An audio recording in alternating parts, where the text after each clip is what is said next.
La patate douce est une plante très gourmande qui adore les sols riches et travaillés en profondeur. Donc, après avoir apporté du fumier, de la corne séchée et de l'engrais organique, j'ai passé le motoculteur pour la travailler à 30 cm de profondeur. Là, je suis en train de faire une plate-bande de 80 cm de largeur.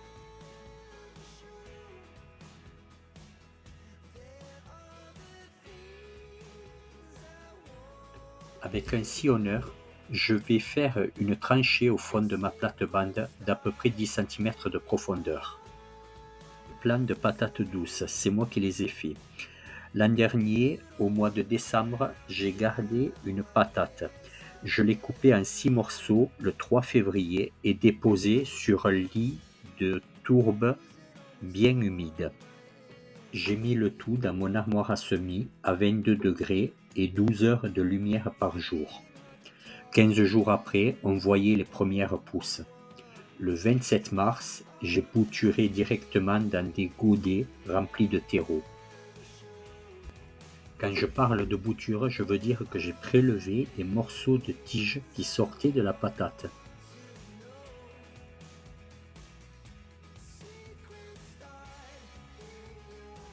J'avais deux solutions, ou rajouter de l'engrais dans les pots ou les planter en pleine terre. Vu que les températures de nuit sont clémentes, hier soir il a fait 10 degrés, j'ai décidé de les planter en pleine terre. Après avoir réparti les pots à égale distance au fond du sillon, je les dépote et je les mets en place.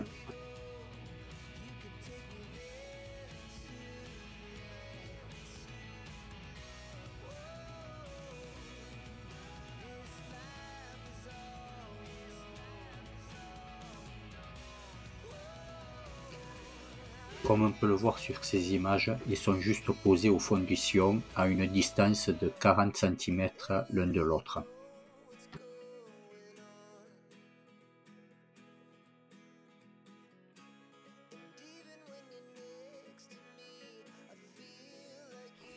Vient le moment de les enterrer. Faut pas oublier que j'ai fait une tranchée au fond de la plate-bande, donc il suffit juste de mettre de la terre autour de la motte. Il y a plusieurs avantages à planter les patates sur plate-bande. L'un des premiers avantages, c'est qu'ils vont faire les tubercules au-dessus du niveau du sol. Oui, vous allez me dire, sur un sillon aussi, on peut faire les tubercules au-dessus du niveau du sol. Oui, mais sur un sillon, on ne peut pas arroser à pleine eau. Deuxième avantage, sur un sillon, on ne peut pas mettre un paillage. Pour le paillage, on verra un peu plus loin dans la vidéo pourquoi je paille.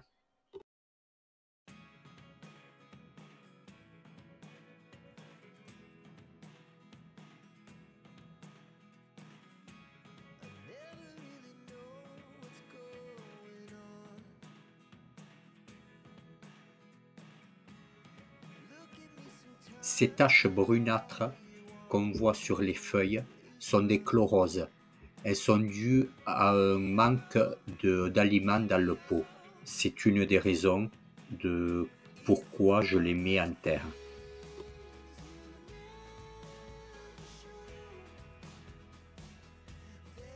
Après avoir arrosé copieusement, je laisse sécher pendant une journée avant de mettre le paillage.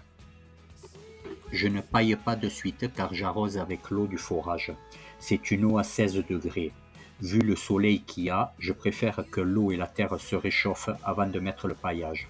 Le paillage empêcherait le soleil de le réchauffer. On est le lendemain, je vais installer le paillage. Ici, je me sers de foin. Les avantages du paillage. Tout d'abord, il garde l'humidité. Ensuite, la patate étant une plante qui, dès qu'elle rentre en contact avec la terre, racine, j'ai pas envie qu'elle racine chaque 10 cm. Je préfère qu'elle fasse des tubercules uniquement là où je l'ai plantée.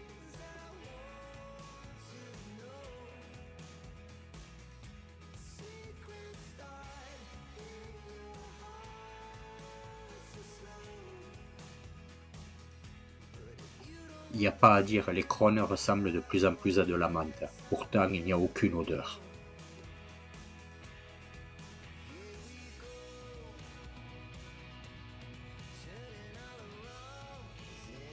Plus tard, je mettrai un tutorage pour éviter que les patates dépassent de la plate-bande.